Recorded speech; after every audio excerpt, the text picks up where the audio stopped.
ಬಾಬಾ ಸಾಹೇಬರು ಬರೆದಿರುವ ಸರ್ವ ಜನಾಂಗದ ಶಾಂತಿಯ ಗ್ರಂಥ ಸಂವಿಧಾನ. ಇಲ್ಲಿ ಅಂತರ್ಧರ್ಮೀಯರು ಹಾಗೂ ಅಂತರ್ಜಾತೀಯ ವಿವಾಹಕ್ಕೂ ಸ್ವತಂತ್ರ ನೀಡಿದ್ದಾರೆ.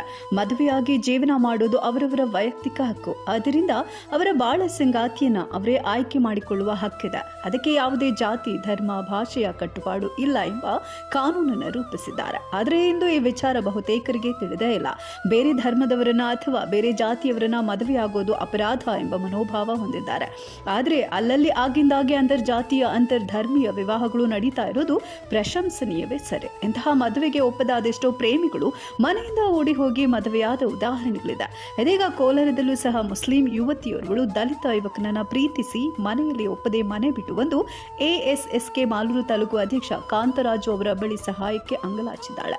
ಕಡೆಗೆ ಅವರಿಬ್ಬರನ್ನ ಕೂರಿಸಿ ಮಾತನಾಡಿರುವ ಕಾಂತರಾಜು ನಂತರ ಅಂಬೇಡ್ಕರ್ ಅವರ ಪ್ರತಿಮೆಯ ಮುಂದೆ ಇಬ್ಬರಿಗೂ ಮದುವೆ ಮಾಡಿಸಿದ್ದಾರೆ. ಈಗಾಗಲೇ ಇಂತಹ 7 ಮದುವೆಗಳನ್ನು ಮಾಡಿಸಿದ್ದಾರೆ ಕಾಂತರಾಜು ಅವರು.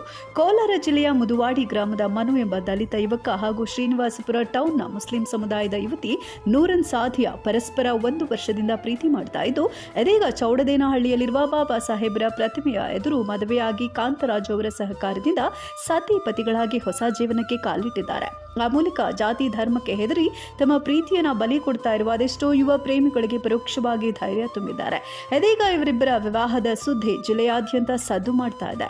ನಂತರ ಮಾತನಾಡಿದ ಯುವ ಜೋಡಿ ಮನು ಹಾಗೂ ನೂರನ್ ಸಾದಿಯಾ, ನಾವು ಪರಸ್ಪರ 1 ವರ್ಷದಿಂದ ಪ್ರೀತಿ ಮಾಡ್ತಾ ಇದ್ವು. ಒಂದೇ ಕಂಪನಿಯಲ್ಲಿ ಕೆಲಸ ಮಾಡುವಾಗ ನಮ್ಮಿಬ್ಬರಿಗೂ ಪ್ರೀತಿ ಆಯಿತು. ಆದರೆ ಮನೆಯಲ್ಲಿ ಅವರು ಹಿಂದೂ, ನಾನು ಮುಸ್ಲಿಂ ಅಂತ ಮದುವೆಗೆ ಒಪ್ಪಿರಲಿಲ್ಲ. ನಂತರ ಕಾಂತರಾಜು ಅವರ ಬಗ್ಗೆ ಸಾಮಾಜಿಕ ಜಾಲತಾಣಗಳಲ್ಲಿ ನೋಡಿದ್ವು. ಅವರು ಇಂತಹ ಅದೆಷ್ಟೋ ಮದುವೆಗಳನ್ನು ಮಾಡಿಸಿದ್ದಾರೆ. ಅದಕ್ಕೆ ಅವರ ಬಳಿ ಬಂದಿದ್ದೇವೆ. ನಮ್ಮ ಪಾಡಿಗೆ ನಮ್ಮನ್ನ ಬಿಟ್ಟು ಬಿಡಿ, ನಾವು ಎಲ್ಲೋ ಚೆನ್ನಾಗಿರ್ತೀವಿ, ನಮಗೆ ತೊಂದರೆ ಕೊಡಬೇಡಿ, ನಾನು ಇವರ ಜೊತೆ ಬಾಳು ಮಾಡ್ತೇನೆ, ಬದುಕುತ್ತೇನೆ ಅಂತ ಯುವತಿ ತಿಳಿಸಿದ್ದಾರೆ.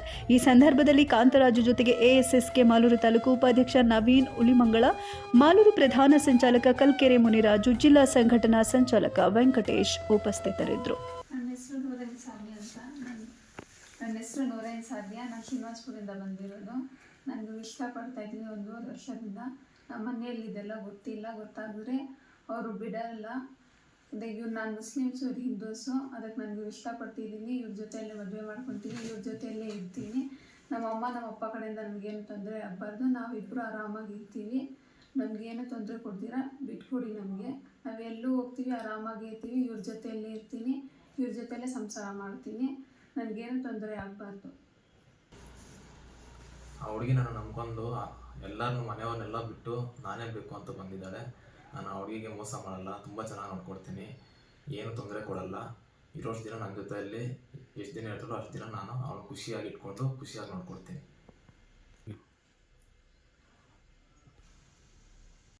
ಇನ್ಸ್ಟಾಗ್ರಾಮಲ್ಲಿ ನಿಮ್ಮ ವೀಡಿಯೋಸ್ ಎಲ್ಲ ನೋಡ್ತಾ ಇದ್ದೆ. ಮದುವೆ ಮಾಡಿಸೋದು ಇದೆಲ್ಲ ನೋಡ್ತಾ ಇದ್ದೇನೆ. ಅದಕ್ಕೆ ನಮಗೂ ಸಪೋರ್ಟ್ ಮಾಡಿ. ಏನಮ್ಮ ಹೆಸರು? ಜೋರಾಗಿ ಮಾತಾಡ್ಬೇಕು. ಯಾವ ಊರು? ಶ್ರೀನಿವಾಸಪುರ. ನಿಮ್ಮ ಮನೇಲಿ ಗೊತ್ತಾಯ್ತು ನೀವು ಬಂದಿರೋದು? ಫೋನ್ ಮಾಡಿದ್ರಾ? ಫೋನ್ ಮಾಡಿ ಇವ್ರ ಮನೆಗೆ ಬಂದಿದ್ರು ಅಂತ. ಅವರು ಬಂದಿದ್ರು, ಹೇಳವ್ರೆ ಈ ಥರ ಬಂದಿದ್ರು ಅಂತ. ಅವರೇ ಅಂತ ಕನ್ಫರ್ಮ್, ಅವರೇ ಬಂದಿರ್ತಾರೆ. ಎಷ್ಟು ದಿನಕ್ಕೆ ಪರಿಚಯ ಹುಡುಗ? ಎಷ್ಟು ದಿನಕ್ಕೆ ಪರಿಚಯ? 1 ವರ್ಷ. ಹೆಂಗೆ ಪರಿಚಯ? ಕಂಪ್ನಿಯಲ್ಲಿ ಕೆಲಸ ಮಾಡೋದಿರ್ತದೆ. ಏನು ಮಾಡ್ಬೇಕು ಅಂದ್ಕೊಂಡಿದ್ದೀನಿ?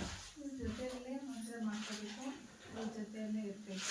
ಅಪ್ಪ ಅಮ್ಮ ಬಂದರೆ ನಾನು ಹೇಳ್ತೀನಿ ನೋಡಿ, ಇವ್ರ ಜೊತೆಯಲ್ಲೇ ಹೋಗ್ತೀನಿ, ಇವರೇ ಬೇಕು. ಮನೆಯಲ್ಲಿ ಒಪ್ಪಿಸಿ ಮಾಡ್ಕೊಬೋದಾಗಿತ್ತಲ್ಲ, ಯಾಕೆ? ಬೇರೆ ಇಲ್ಲ. ನಾನು ಮುಸ್ಲಿಮ್ಸು, ಇವ್ರು ಹಿಂದೂಸು. ಹಿಂದೂನಾ ಇವರು? ನೀವು ಹಿಂದೂನಾ? ಯಾವ ದೇಶ ನಿಮ್ದು? SC. ಹಿಂದೂ ಮುಸ್ಲಿಮ್ಸು ಅದಕ್ಕೆ ಒಪ್ಪಲ್ಲ. ನಿಮ್ಮ ಮನೇಲಿ ಗೊತ್ತಾ? ನಮ್ಮ ಮನೇಲಿ ನಮ್ಮಮ್ಮ ಗೊತ್ತು. ಏನು ಹೇಳಿದ್ರು? ಅದೇ ಈ ಥರ ಮುಸ್ಲಿಮು, ನಾವು ಹಿಂದೂ, ನಿಮ್ಗೆ ಇಷ್ಟ ಆದರೆ ಮಾಡ್ಕೋ, ಬಟ್ ಏನು ಫಾಲೋ ಮಾಡಬಾರ್ದು, ಗಲಾಟೆ ಏನು ಮಾಡಬಾರ್ದು, ಆ ಥರ ಏನು ಮಾಡಿದ್ರೆ ಮಾಡ್ಕೊಂಡು ಮತ್ತು ಅವ್ರಿಗೆ ಬಂದು ನಮ್ಮ ಸಂಪ್ರದಾಯ ಇರಬೇಕು, ನಮ್ಮ ಸಂಪ್ರದಾಯ ಪ್ರಕಾರ ಎಲ್ಲ ಮಾಡ್ಕೊಬೇಕು ಅಂತ ಹೇಳೋರು.